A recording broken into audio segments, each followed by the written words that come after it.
बड़ी महिमा है। मैंने सुना एक बार श्री अवध में एक महात्मा ठहरे थे धर्मशाला के कमरे में। तो महात्मा ठहरे, ऊपर कई लोग थे, तो एक आदमी नीचे ठहरा। वह भी बड़ा संपन्न धनी आदमी था, पर उसको भगवान से कोई लेना देना नहीं था। धन मद मत्त परम बाचाला। अब एक अद्भुत बात, ठहरे दोनों एक ही जगह, पर कहो रहीम कैसे निभे केर बेर को संग, बेडोलत रस आपने उनके फाटत अंग। उस आदमी के जो सोने का समय, संत के वो जागने का समय। वो रात को जागे और सवेरे ही सो गए, 2-3 बजे सो गए, और महात्मा 3-4 बजे जग जाए। और महात्माओं का काम तो जगना और जगाना। सवेरे जगे तो अयोध्या के संत तो सवेरे जाकर सीताराम सीताराम सीताराम बड़े जोर जोर से करें, और वो सो ना पावे। एक दिन सहेलिया, दूसरे दिन, फिर तीसरे, तो नाराज होके निकला बहुत गुस्से में। अरे बोले बंद करो, बड़े सवेरे संत जन करते सीताराम, और इनकी सीताराम ने कर दी नींद हराम। सो ही नहीं पाते इनके मारे सवेरे सीताराम से। तब महात्मा बोले, बेटा भैया भगवान का नाम है, ऐसे मत कहो। बोले क्या होता है भगवान? कौन है भगवान? क्या करता है भगवान? महात्मा बोले, भगवान सबको भोजन देते हैं, पानी देते हैं, जीवन देते हैं, हुआ नहीं है और न होगा। प्रभु सरीखा दानी, पापी धर्मी सबको देता अन्न पवन अरु पानी। भगवान की बड़ी कृपा है, वही देते हैं। बोले हम कैसे मान लें कि भगवान खिलाते हैं? हम नहीं मानते, हम भगवान को ही नहीं मानते। ना भैया भगवान खिलाते हैं। वो बोला हम खाएंगे ही नहीं तो कैसे खिलाएंगे? महात्मा भी भगवान की प्रेरणा से बोल गए कि अगर उन्हें खिलाना होगा तो मार मार के खिलाएंगे।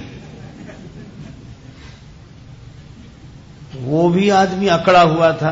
अरे बहुत देखे तेरे जैसे महात्मा बड़े आए भगवान की वकालत करने वाले, मैं खाऊंगा ही नहीं। महात्मा बोले मैं कहता रहा हूं, उसे खिलाना होगा तो जबरदस्ती खिलाएगा, मार मार के खिलाएगा।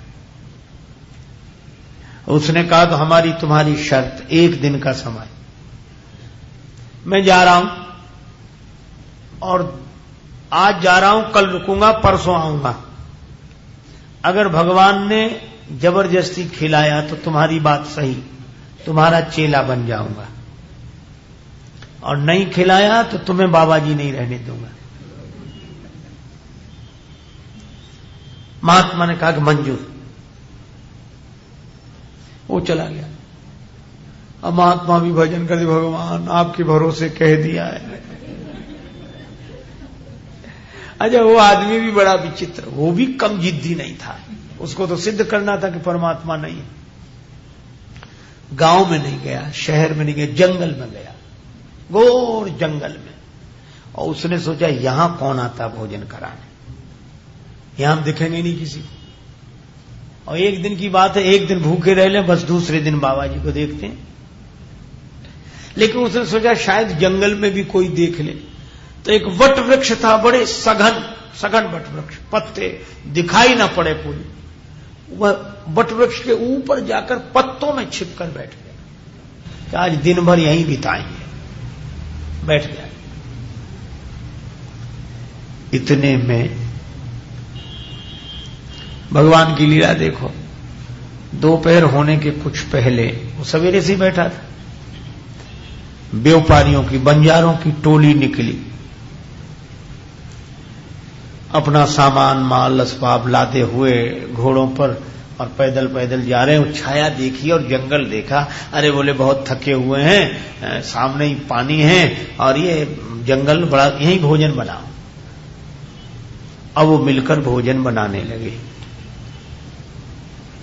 अब ये देख रहा था, बोले कुछ कुछ तो बात सही लगती है महात्मा की, कि जंगल में भी भोजन बनाने वाले आ गए। लेकिन फिर भी उसने सोचा कि हम दिखेंगे ही नहीं, कैसे खिलाएंगे। उन लोगों ने भोजन किया और भोजन करके गरम गरम भोजन रास्ते के लिए बांध कर रखा। इतने में हल्ला मचा कि डाकू आ रहे हैं, डाकू आ रहे हैं, डाकू। और व्यापारियों के पीछे पड़े थे डाकू कि इनका धन लूट गया, तो भागे। तो भोजन जो बना कर रखा था वहीं छोड़कर भागे। अब डाकू का सरदार आगे आगे, दल पीछे पीछे। एक डाकू जो आगे आगे चला, और सरदार सरदार आ जाओ, हम लोग तो 2 दिन के भूखे हैं, देखो कितना गरम गरम ताजा भोजन बना रखा है, पहले भोजन करो फिर ढूंढेंगे वो कहां गए व्यापारी। सरदार बोला सावधान, भूख पर संयम करो, ऐसे ही मत खाओ। क्यों? बोले किसी को, कौन जंगल में भोजन बना के रखेगा, किसी को हमारे बारे में पता लग गया है तो उसने जहर मिलाकर ये भोजन बना के रखा कि डाकू खाएंगे और मर जाएंगे। वो डाकू बोला सरदार कैसी बात करते, इस जंगल में कौन आएगा जहर मिलाने के लिए और भोजन रखने के लिए। सरदार बोला कि जहर मिलाने वाला भी यहीं कहीं छिपा होगा, पता लगा उसका। एक डाकू बोला कि मुझे दिख जाए तो उसको गोली मार दो। अब जो गोली की बात सुनी थी ये घबराया, कांपा तो पत्ते हिले, पत्ते बोलिए इधर। सरदार बोला उतर नीचे, उतर। एक बोला गोली मार, तो बोल नहीं, नीचे उतारा तो बोला गोली मत मारो, सुनी बोली सुभीत भरी, आके तुम्हारा सब हुक्म बजाऊंगा, संग में चलूंगा, सामान सिर धरूंगा और जहां तक कहोगे वहां पहुंचाऊंगा। सरदार बोले ये सब बाद में करना, पहले ही भोजन कर। तूने जहर मिला के रखा इसमें, मन में सोच रहा इसी ने जहर मिला, खा इसे। तो बोला वृक्ष से उतारा, बात कह लो तुम खोटी खरी, पर कसम तुम्हारी मैं रोटी नहीं खाऊंगा। हाथ में ले छड़ी, तब दस्य सरदार बोला कि तुझे आज रोटी मार मार के खिलाऊंगा। छड़ी लेकर बोला खा। अब मरता क्या नहीं करता, पीटा तो खाने लगा। अब दस्य सरदार सोच रहा था कि अब मरे तब मरे, वो मरने का को था। बोले तू मरा नहीं, बोले इसमें जहर है ही नहीं। बोले फिर क्यों नहीं खा रहा था? तब उसने पूरी कहानी सुनाई। डाकुओं का भी हृदय परिवर्तन हो गया कि भगवान ऐसी व्यवस्था करते हैं।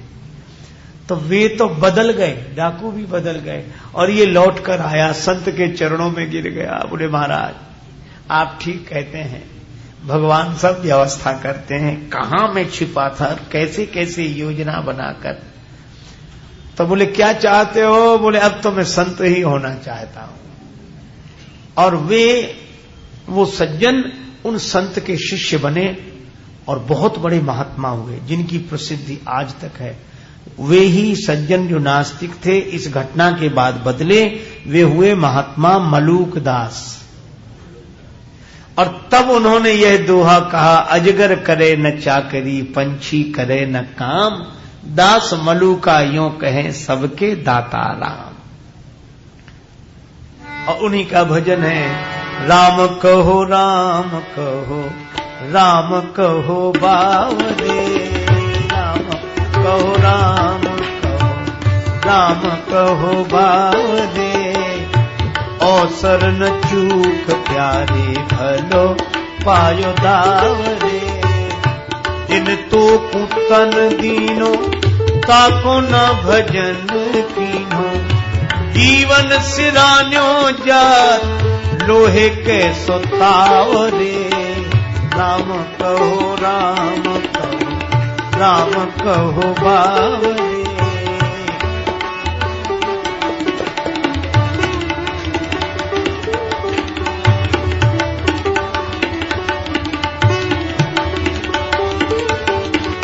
कहत मलूक दास छाण दे, वीरानी आस। राम जी के गुण गाए, राम को रिझाव दे। राम कहो राम कहो, राम कहो